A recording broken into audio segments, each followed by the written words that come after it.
konsep ruang di dalamnya yang kita rancang. Termasuk juga di situ makanya ada arsitek-arsitek hebat, teoritis, ahli-ahli teori itu mengatakan architecture is about space and time, mengenai waktu, mengenai konteks. Hai Sobat iMed, kembali lagi dengan saya di Ngomed, ngobrol bareng iMed.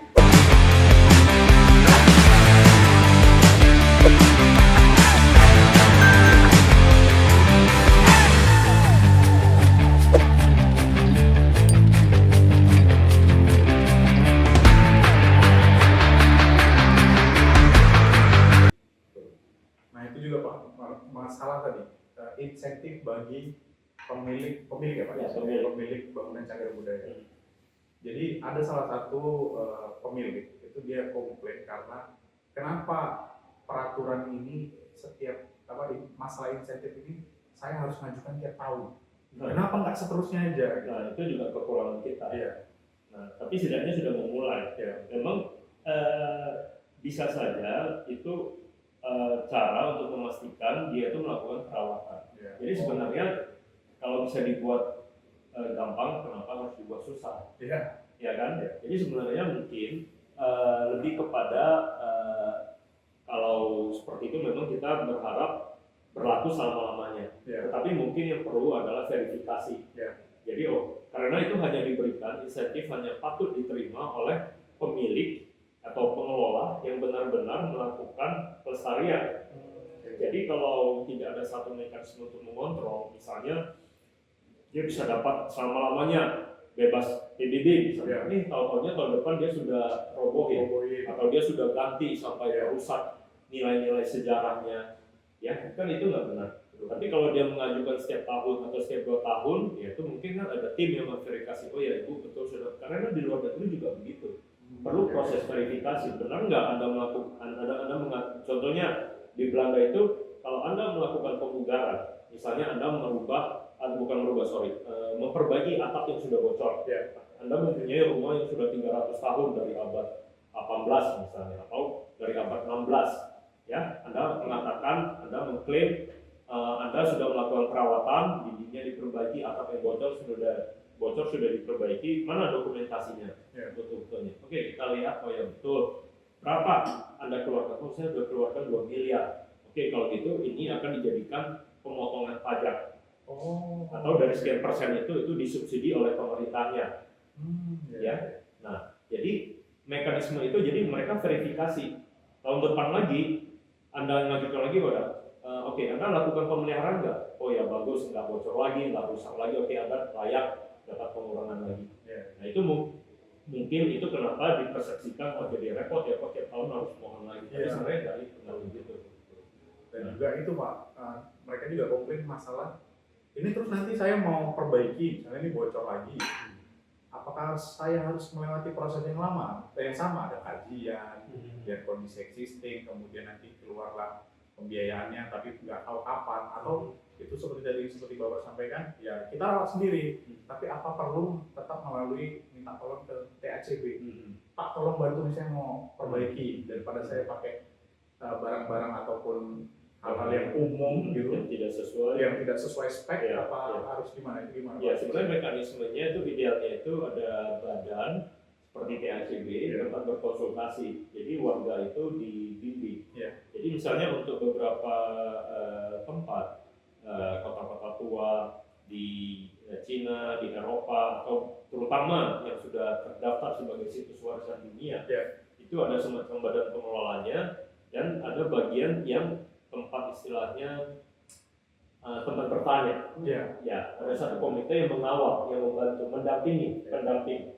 Jadi warga itu bisa berkonsultasi, kalau saya begini, saya mau memperbaiki ini gimana caranya ya. Dan itu ada guidelines-nya. Nggak usah jauh-jauh di Georgetown, negara tetangga kita, sebenarnya kembarannya kota Medan, Sister City di Georgetown di Penang, itu sudah dikeluarkan manual ya atau manual itu guidebook. Bagaimana Anda ingin memperbaiki tembok Anda? Kalau tembok Anda itu adalah sudah 100 tahun bahannya begini, kalau Anda memperbaiki ini caranya, Anda tinggal lihat manual. Kayak Anda punya HP rusak, laptop rusak, cara memperbaiki gimana? Ini step 1, step 2, step 3, angka 1, 2, 3, itu sudah begitu. Anda masih kurang ngerti, oke, silakan datang ke kantor pengelola, diberikan bimbingan, ke lapangan, Anda harus memperbaikinya begini, kontraktor yang benar itu adalah ini, kontraktor yang sudah berkompeten, konsultan yang sudah berkompeten, konsultan konservasinya atau arsitek konservasinya, begini, ini kalau Anda ingin melakukan yang lebih banyak lagi misalnya, perbaikannya misalnya. Berarti sebenarnya boleh kalau mau DIY dia, Pak? Ya kan? DIY, do it yourself. Oh bisa. Tapi sejauh itu Anda memastikan material yang Anda gunakan itu benar. Nah jadi nggak bisa sembarangan. Misalnya kalau di Georgetown itu temboknya itu umumnya itu karena dari sudah 200-an tahun, minimal 100 tahun lalu, 120 tahun lalu belum ada semen yang dipakai, itu hanya pakai kapur, sehingga temboknya itu bisa bernafas. Kalau rusak Anda perbaiki dengan semen, Anda membuat temboknya nggak bisa bernafas, sehingga mungkin kalau dan teman-teman tahu, ya kita sering melihat tembok rumah tua yang kok berjamur kok itunya sudah kopak-kapik, catnya kan saya sudah pakai catnya mahal-mahal, punya merek itu loh, yang bisa kinclong-kinclong itu loh. Tapi kok setelah dicat malah nggak sampai 3 bulan terkelupas lagi, atau namanya itu blistering, kayak timbul uap gelembung-gelembung gitu. Nanti datang kontrak, gampang sih, ini gampang Pak Haji, kita scrub ini merek terbagus, itu loh yang iklan itu sih, artis itu loh jadi ininya endorse-nya. Nggak tahu 3 bulan lagi begitu lagi. Karena tidak melalui teknik restorasi atau teknik perbaikan yang benar. Dimana kalau itu dari sejarah rumah itu kita tahu dia berdiri sudah sekian tahun, kita konfirmasi, cek di crop asli, dicek di laboratorium, ini ternyata kapur. Dia harus pakai kapur kembali, harus diplaster, diaci lagi dengan kapur supaya uap air yang dari bawah itu keluar dari dinding itu bisa keluar. Nah sehingga kenapa kita selalu mengatakan kalau kita ke rumah ini, contoh yang lain ya, agak sedikit intermezzo. Kalau kita ke rumah-rumah zaman Belanda atau ke rumah-rumah tua, ruko-ruko Cina itu misalnya, kita ke dalam kok dingin ya, kok asli karena uap air itu keluar, karena tembok itu bernafas, tembok tua itu bernafas, dia mengeluarkan, dia menyerap panas, uap air dari bawah itu dia keluarkan sehingga selain atapnya tinggi, plafonnya tinggi, itu kita merasa adem. Tapi kalau kita ke rumah yang modern, ruko yang modern, kok rasanya pengap kayak kita dikungkung di dalam, kayak dipanggang, apalagi kalau musim panas, waduh, keringatan terus. Karena kita tidak merasa nyaman karena temboknya itu tidak bernafas. Itu salah satu contohnya. Kan orang pernah ke rumah tua, rasanya zaman Belanda kan kayak di Polonia itu ya, rumah-rumah model villa ya dari tahun 1920-an, 1930. Kok temboknya tebal-tebal, kok rasanya adem ya, di luar panas, di dalamnya adem. Nah itu salah satu alasan teknisnya. Betul sekali. Nah itu juga memang yang masih sebenarnya banyak ya Pak, kalau misalnya kita dari teman-teman arsitek yang perlu dipelajari gitu ya. Karena apa yang mungkin atau juga bisa jadi salahnya di sistem pendidikan kita di arsitek itu belum ke sana gitu. Nah itu gimana Pak? Nah menarik juga. Jadi awareness mahasiswa itu enggak ada gitu Pak. Betul. Nah ini juga terkait dengan ya kita mungkin dari generasi yang sama ya, kita dididik dengan cara yang demikian, dan bahkan sayangnya di generasi muda seperti Aurel juga dididik dengan cara yang demikian, cara yang kurang benar, di mana calon arsitek itu, mahasiswa itu hanya dicekoki, hanya diajarin untuk melihat aspek visual, aspek estetika. Ya apalagi dengan zaman komputer ini, zaman AI ini, ya ini sebenarnya secara tidak langsung harus hati-hati loh, kita terancam loh. Karena pas segala sesuatu bisa AI. Nanti suatu saat kalian bilang, ngapain saya hire kamu, berapa sih kamu? 200 juta Pak, untuk rumah kecil gini. Iya Pak, loh ini anak saya baru pakai AI, mau lihat contoh anak saya pakai, mungkin keren. Ngapain saya pakai kamu misalnya, itu kan ada pertanyaan-pertanyaan seperti itu. Nah oleh sebab itu, dan ini terkait dengan yang kita diskusikan tadi. Jadi mahasiswa atau calon arsitek itu hanya diajarin untuk melihat desain atau arsitektur itu dari aspek estetika semata, atau aspek fungsi semata. Padahal kita tahu sebagai arsitek itu harus berpikir holistik. Dan kalau kita belajar arsitektur, kita pernah tahu arsitektur itu mengenai ruang, space, dan tidak hanya melulu mengenai fasade atau tampak depan bangunan, tampak belakang bangunan, tapi space, ruang, konsep ruang di dalamnya yang kita rancang. Termasuk juga di situ makanya ada arsitek-arsitek hebat, teoritis, ahli-ahli teori itu mengatakan architecture is about space and time, mengenai waktu, mengenai konteks. Nah, sehingga butuh arsitek-arsitek yang sekelas yang kita tahu lah superstar itu, kayak dan beberapa memang bagus bagaimana mereka melakukan restorasi terhadap satu bangunan tua dan menambah bangunan baru di sampingnya karena ada lahan kosong karena kepentingan untuk pengembangan tadi, pemanfaatan, tetapi masih harmonis. Kalau teman-teman mahasiswa tidak percaya, coba cek. Akhir-akhir ini banyak arsitek yang kita pikir dia cuma jago mendesain bangunan-bangunan modern yang canggih, ya, itu juga terlibat dalam pekerjaan konservasi ini secara tidak langsung. Mereka memang bukan ahli konservasi, tetapi mereka punya sensitivitas. Ya, tadi Pak Hakim ada cerita soal kontras kah atau harmonis kah. Antara dua ini misalnya bangunan tua, ya, mereka bisa dan ada kepentingan untuk mengextend sebuah museum misalnya atau apartemen, ada lahan kosong di samping atau di belakang, ya, dan mereka bisa mendesain bangunan tambahannya itu menjadi selaras. Secara holistik di UGM itu namanya olah desain pusaka, ya, ada satu mata kuliah namanya olah desain pusaka. Bagaimana elemen baru itu bisa ditambahkan. Atau secara interior misalnya ada satu bangunan tua yang memang tidak ada lift, tapi karena persyaratan keamanan dan kenyamanan membutuhkan lift, bagaimana kita meletakkan lift itu sehingga dia tidak mengganggu waktu kita berada di dalamnya. Nah, itu juga satu teknik. Coba pelajari karya Rem Koolhaas, karya Norman Foster. Ya pasti tahu ya Norman Foster, Zaha Hadid. Walaupun tidak semua karya mereka yang terkait dengan bangunan tua atau heritage itu bagus. Tidak, karena ini lagi-lagi arsitektur itu bukan ilmu pasti, tidak selalu 1+1 jadi 2, ya kan? Begitu ya Pak ya. Nah, jadi lagi-lagi tolak ukurnya apa? Ya, tolak ukurnya ini lagi hati, sensitivitas, keseimbangan itu. Bagaimana kita bisa menjustifikasi desain baru ini bisa selaras dengan konteksnya. Ya, dan banyak arsitek-arsitek hebat yang mampu melakukan itu. Dia melakukan hal seperti itu. Itu yang saya sebut itu hanya sebagian kecil. Dan banyak sekarang arsitek-arsitek muda di Eropa, di Cina yang punya sensitivitas itu. Dan itu tidak hanya di konteks perkotaan. Mereka bisa merancang satu bangunan sederhana di sebuah desa tua, intervensinya modern. Tetapi kalau kita lihat dengan mata hati, wah keren banget nih. Seolah-olah bangunan itu sudah dari 100-300 tahun lalu.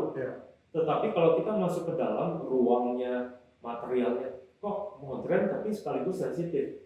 Baru tapi menghormati yang lama. Kayak kita duduk bersama misalnya Pak Hakim sudah tua misalnya. Kita sebagai orang muda, karena masih muda kan, nah, kita datang bagaimana kita menghormati tanpa mengatakan begitu. Kan nggak begitu. Ya kan kita tidak intimidasi. Ya sebagai bangunan baru, bangunan baru hadir tidak mengintimidasi, tapi menunjukkan hormatnya. Kayak ini misalnya bangunan lama tadi ya. Ini bangunan barunya dia datang, dia mendukung, tetapi mendukungnya dia hadir karena diperlukan, karena butuh pengembangan program, pengembangan fungsi. Tapi karena dia perlu wujud, ya dia perlu ada masanya, ya dia perlu ada kulit bangunannya, bukaannya, materialnya. Tapi waktu dia hadir, orang melihat, wah keren amat ini kok selaras ya, kok harmonis ya. Walaupun orang bisa membedakan, oh ini yang baru, ini yang lama. Nah, pendekatan yang tidak boleh adalah yang baru ini mencoba pura-pura jadi lama, itu juga nggak boleh. Misalnya saya muda nih, ya orang muda, Pak Hakim misalnya udah tua. Kalau orang tua misalnya umur 70-an, 80-an kan pakaiannya sudah beda. Oh, mirip-mirip kan deh. Menghormatinya caranya mirip-mirip kan misalnya. Dengan berpakaian yang sama. Iya, atau karena Pak Hakim sudah tua, dia jenggotnya udah putih, udah kita pakai jenggot juga putih. Kan itu namanya mengolok-olok. Nah, atau pembohongan publik. Jadi kita lihat banyak, contohnya terutama banyak di Indonesia, penambahan extension ini, bangunan baru itu menjadi replikanya. pendekatannya itu yang ya ini lagi-lagi kan bukan semua pasti ya, tapi saya pribadi tidak setuju. Arsitektur itu kata siapa sih sudah lupa. Arsitektur itu adalah produk dari masanya. Kalau abad 21 ini ya udah Anda tampil sebagai apa adanya bangunan abad 21 tanpa Anda harus memmirip-miripkan menjadi abad 19 atau abad 20 atau kelihatan seperti 100 tahun yang lalu. Dan banyak contoh ya Pak ya, kita lihat di Jawa, di kota Indonesia itu ada arsitek yang kurang sensitif, mau main aman saja, udah ini tiru aja, makanya repot-repot. Ya udah gambarin jendela kayak gini. Nanti, nah celakanya ada yang berminat peminatnya ada. Nah yang kurang mengerti apa itu esensi arsitektur itu, oh ya keren ya ini kok sama ya. Betul. Nah mungkin ada satu contoh yang kita lihat, misalnya. Nanti saya menyebut nama nggak boleh pulang. Ininya aja Pak. Nah, misalnya di Medan ini coba temukan. Coba temukan. Mungkin ini kuis ya, nanti kalian bisa kasih hadiah kalau jawabnya benar. Saling 50.000 dari orang. Iya. Oh, ada. Ya. Jadi ada bangunan yang bangunan tinggi berdiri di belakang satu bangunan yang sangat bersejarah di kawasan Kota Lama Kesawan dan Lapang Merdeka. Nah itu sudah clue-nya ya. Tinggi bangunan tinggi di belakang bangunan tua yang sangat penting untuk Kota Medan di sekitar kawasan Lapangan Merdeka dan Kesawan, kawasan Kota Lama, titik lahirnya Kota Medan. Yang dia itu sebenarnya bangunan baru. Jelas baru, bangunan bertingkat. Tetapi wajahnya seolah-olah lama. Betul. Meniru-niru yang di depannya. Silakan lagi kelihatan intimidatif. Betul. Nah, intimidatif ya. Nah, itu clue-nya. Di manakah itu? Di manakah itu? Jadi, iya. Nah, dia fungsi, saya nggak boleh menyebutkan fungsi. Kita menyebutkan fungsi ya. Jadi terlalu gampang Pak. Betul. Nah, jadi dari berbagai kacamata itu melihatnya ini nggak sensitif. Betul. Nggak tahu ya, berarti nggak tahu. Nah, itu kok kayaknya intimidatif. Habis itu masyarakat jadi emang gini, pertanyaannya begini, emangnya orang Romawi sendiri asal usulnya gaya itu ya, orang Romawi sendiri atau orang Yunani sendiri itu nggak pernah kok membangun bangunan tinggi dengan gaya seperti itu. Ini kreativitas orang Indonesia yang kebablasan. Betul. Yang kebablasan sehingga merasa itu dikutip dari zaman bangsa lain, diterapkan di di awal abad 21 ya, dan dikirain dengan begitu itu bisa harmonis dengan depannya. Padahal itu adalah pembohongan publik. Itu mencoba meniru-niru yang depannya, dan itu tidak menghormati sama sekali. Cukup udah 1 jam. Sebanyak lagi mau dibahas. Tapi udah satu lagi Pak, mungkin Pak. Berarti kalau kita tadi bicarakan selaras identitas, kayaknya Bapak ada proyek satu yang awalnya kayak gitu di daerah rumah-rumah sebelahnya deretan rumah gubernur Pak. Oh, Pak Hakim tahu juga. Sepertinya ada masalah di situ ya Pak. Ada. Saya lihat kan ada desain awalnya gimana, terus akhirnya kok jadi gini nih, kok jadi mau nggak mau nih kayaknya harus ikut. Nah, betul. Klien ini. Ya. Jadi maaf nih Pak ya. Ya betul. Oke. Ya udah kita berbelakang aja. Ya, itu adalah rumah jabatan. Sayang saya nggak bisa tampilkan karena saya nggak menyiapkan itu, mungkin di kesempatan lain. Itu adalah contoh kasus. Itu kita tahu itu adalah rumah pejabat Bank Indonesia, karena itu adalah rumah untuk pejabat tertinggi Bank Indonesia perwakilan Medan. Itu rumahnya dari desainnya itu tahun 1920-an. 1920. Ya, 1920-an. Itu adalah lahan kosong. Ya, yang dimana mereka butuh pengembangan program untuk fasilitas yang lain, layaknya sebagai rumah tinggal pejabat. Oh, ini masih rumah dinas Pak? Iya, rumah dinas. Nah, ya kan di pojokan itu ya. Nah, jadi kami diminta merancang extensionnya, pengembangannya. Betul. Pada awalnya rancangan kami itu nggak seperti itu. Jadi hampir selama setahun itu kami berdiskusi dengan penggunanya, langsung penggunanya. Beliau itu. Beliau itu sudah menyetujui desain yang kami ajukan, yaitu yang awal. Iya, yang awal. Jadi bangunan rancangan kami itu nyempil di sudut di belakangnya. Mungkin nanti bisa ditunjuk ini Pak gambarnya Pak. Nih kayak gini ya, kayak gini pokoknya gini. Dia nanti Pak. Kalau dia nanti. Gini. Oke, nanti saya bisa kirimkan ingatan saya. Jadi nyempil di belakang dan secukupnya. Secukupnya akhirnya semua kebutuhan tambahan seperti ruang tamu tambahan, ruang tamu, ruang keluarga, tempat bekerja itu sudah ada di belakang. Dan kami sengaja yang dulu dibangun tahun 80-an itu di situ kami bongkar. Karena dia bukan tidak mempunyai nilai heritage, dibongkar sehingga bangunan aslinya itu kelihatan dari berbagai sudut. Dari berbagai sudut kelihatan, sehingga kami nyempilnya karena lahannya besar. Nyempilnya di belakangnya, ini Jalan Sudirman ya. Nah, nyempil di belakang dan ini kami biarkan menjadi halaman hijau.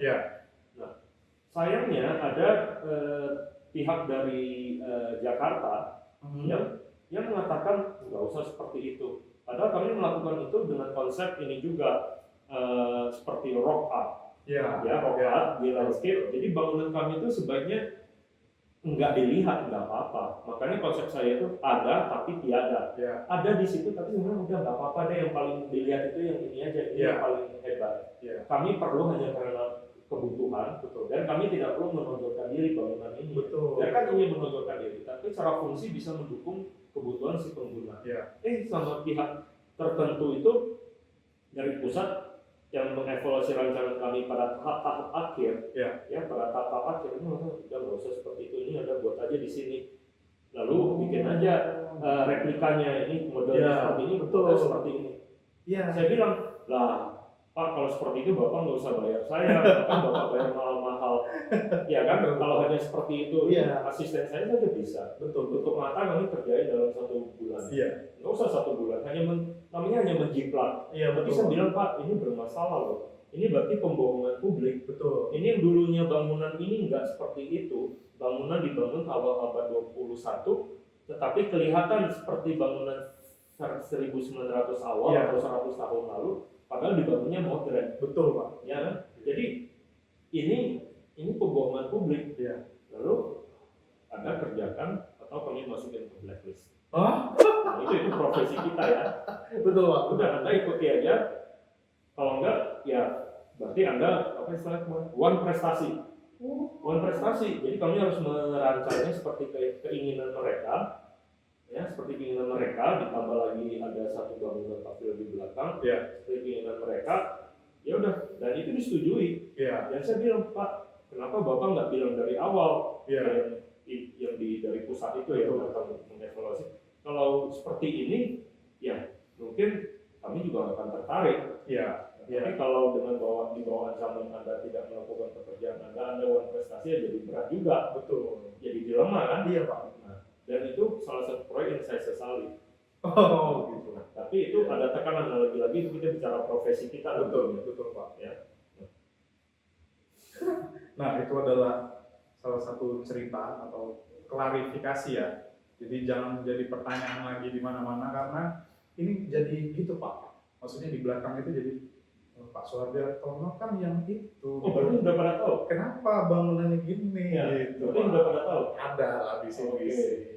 Jadi ini klarifikasi ya teman-teman arsitek di Kota Medan.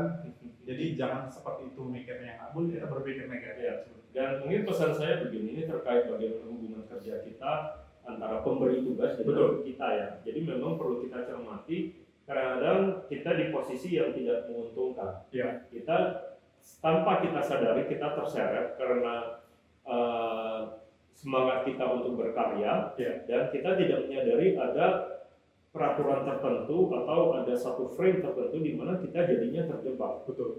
Dan kita dihadapkan pada pilihan mau mengikuti kehendak klien pemberi tugas atau Anda ditempatkan di posisi yang berhadapan dengan aspek hukum. Nah itu jadi dilema bagi kami. Pak. Jadi baguslah Pak Hakim mengangkatnya, jadi saya tidak usah susah-susah lagi. Klarifikasi publik. Tapi ya mungkin di kesempatan lain kita bisa berdiskusi juga. Karena banyak juga contoh-contoh yang lain, bukan dari saya ya. Teman-teman yang lain. Mudah-mudahan ini contoh yang terakhir dari saya. Iya Pak. Udah kita pasti juga mengharapkan yang terbaik ya dari timnya Pak Hartono, apalagi Pak Hartono yang terkenal sebagai Presiden Komisi Indonesia kan nggak mungkin melakukan hal seperti itu kalau memang tidak ada sesuatu gitu ya Pak. Ya itu kan otomatis ya Pak. Kadang-kadang dia itu terjebak, nggak mau karena juga dan kita sudah tanda tangan kontrak. Ya, itu ternyata Pak, pekerjaannya langsung dari pusat atau dari yang sini? Dari yang di sini, tapi kan ada kaitannya dengan pusat. Dan pusat itu harus mengevaluasi, ada mekanisme administrasi dari mereka seperti itu. Dan kami juga sudah, kalau belum tanda tangan kontrak mungkin saya akan mundur. ya, tapi sudah tanda tangan kontrak. Ya, Kalau sudah ada deadline-nya, Anda harus serahkan DD-nya sesuai kontrak, sesuai tanggalnya, dan Anda cuma waktunya cuma segini. Ya. Dan saya sudah lobby ke sana kemarin dan tidak ada yang mau mendengar. Bukan berarti pusat itu lebih pintar. Ya betul. Dan boleh dibilang mereka menyesal. Ya, Nah, karena saya akhir-akhir ini diajak diskusi lagi dan mereka menyayangkan karena by the way di beberapa bulan terakhir ini kami berdiskusi lagi untuk kegiatan yang lain. Ada satu staf yang menemukan arsip lama yang menunjukkan semacam rencana. Semacam rencana. Keren itu Pak. Ya, yang arsip itu ada. Yang menunjukkan sebenarnya ya tambahan itu mereka rencanakan di belakang, bukan di samping. Dan saya melakukan desain saya tanpa melihat arsip itu karena tidak tersedia. Betul. Cuma baru-baru ini mereka mengevaluasi karena ada rencana untuk melakukan pembugaran atau rehabilitasi terhadap bangunan asli di depannya. Sehingga kami diskusi kembali dan ada staf baru dan syukurnya tuh mahasiswa arsitektur. Nah, belajar arsitektur stafnya. Pentingnya arsitek. Jadi walaupun tidak berpraktek sebagai arsitek, tapi dengan cara pandang kita, dengan pendidikan arsitektur kita, cara pandang kita, mindset kita mempunyai kelebihan itu dibanding rekan-rekan kerja yang pendidikannya non arsitektur. Jadi berbanggalah jadi mahasiswa arsitektur. Apalagi menjadi mahasiswa arsitektur di IMF. Amin. Terima kasih Pak Suhardi. Nah, jadi mereka bilang, ini sebenarnya begini loh Pak. Oh iya ya. Kok pas ya? Iya, betul. Iya. Memang gitu ya Pak. Secara nggak langsung kita dari desain itu kan pasti memberikan influence kepada orang banyak. Iya. Pengetahuan publik dan sebagainya. Makanya terkadang apa yang kita kerjakan sebagai arsitek akan menjadi gambaran yang dilihat oleh publik. Iya. Betul ya Pak? Betul. Dan itu juga kadang bisa menjebak kita sendiri di dalam berbagai kesempatan. Ya mungkin itu aja. Aurel silakan. Ya, Saya jadi ini kembalikan ke Aurel. sebenarnya harusnya ada pertanyaan terakhir dari pertanyaan mahasiswa, tapi sepertinya sudah. Oh, masih bisa. Masih Terima bisa. kasih. Iya. Jadi ini pertanyaan dari saya sendiri karena tadi kan saya dengar ada rumah pribadi itu kan Pak. Habis itu dijadiin jadi bangunan untuk jadi heritage building gitu. Jadi kalau misalnya saya yang punya ini rumah terus makasih banyak. Iya, langsung aja. Oh, gini aja. Ya. Terus kan ini kalau misal jadi heritage building nih, kan kita harus kasih publik gitu kan. Kasih tahu kalau kayak gini ini heritage building. Terus kalau misalnya saya tidak mau, ini karena rumah pribadi saya kan, aku nggak mau kasih orang lihat ini jadi aku kehilangan privacy sama rumah aku sendiri. Aku juga nggak mau pindah. Ini misalnya rumah dari orang tua aku lah, dari orang tua mereka. Jadi aku juga nggak mau pindah dari rumah ini. Aku juga nggak mau kehilangan privacy dari rumah aku sendiri. Itu gimana? Sebenarnya nggak ada masalah. Jadi dengan ditetapkannya bangunan Aurel sebagai bangunan cagar budaya, apalagi kalau didaftarkan dalam daftar SK Wali Kota misalnya sudah ditetapkan nih, ini rumah Aurel karena layak dengan berbagai alasan signifikasinya ya, dan oleh sebab itu kamu harus membukanya jadi museum, orang harus datang lihat. Nggak begitu, semangatnya bukan begitu ya. Tidak begitu maksudnya. Itu tetap Anda mempunyai hak, itu hak asasi kamu untuk mau atau tidak mau ya membukanya untuk umum, silakan. Ya, Anda tidak dipaksa kalau Anda sudah bangunan Anda atau kantor Anda atau hotel Anda menjadi bangunan cagar budaya, Anda harus membuka untuk umum, datang melihat, mengganggu aktivitas kehidupan pekerjaan Anda. Tidak begitu, bukan begitu. Tapi karena Anda ini silakan jaga privasi Anda sebaik-baiknya. Tapi karena ini Anda kan tentu ada tampak depannya ya. Ya kalau orang lihat kan boleh, kan Pak Hakim lihat kan boleh, kan Pak Hakim tutup mata jangan lihat. Saya nggak ada privasi kan nggak begitu. Iya betul. Ya kan sama seperti kita punya rumah modern, orang mau lihat kan nggak bisa kita larang, ya kan? Tapi nggak bisa orang sembarang tok-tok, saya rumah kamu sudah cagar budaya, oke saya mau masuk dong mau lihat. ini kan kamu sudah masuk cagar budaya, saya boleh datang lihat Ya. ke dalamnya. Nggak bisa.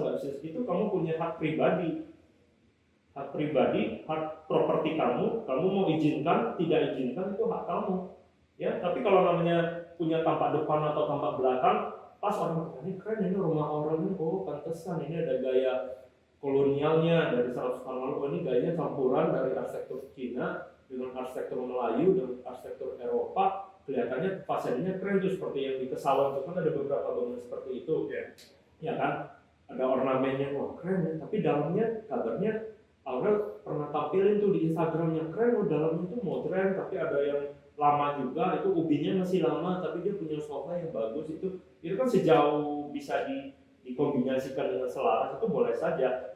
Ya kan, tapi keren itu dapurnya tuh dari 100 tahun lalu, tapi masih punya oven, bisa bikin kue-kuenya enak, itu kan artinya apa? Itulah dinamikanya warisan.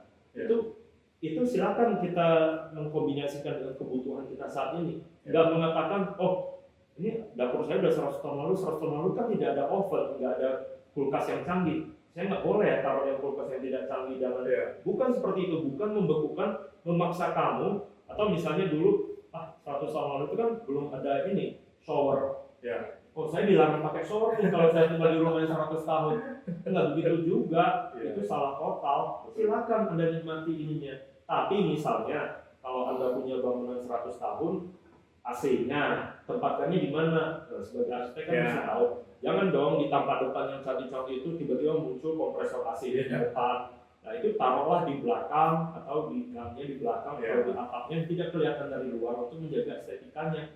Nah supaya Pak Hakim kalau lewat tetap selalu mengambil, oh kayak wajahnya cantik-cantik tiba-tiba ada jerawat. Kan kayak gitu kan, itu yang kita lihat sekarang. Bangunan pemerintah bagus-bagus ya, mau yang 3 lantai, 5 lantai, mau bangunan 1 unit atau beberapa, tiba-tiba itu outdoor AC-nya tuh menghiasi bagian depannya, merusak tampaknya. Itu nggak boleh.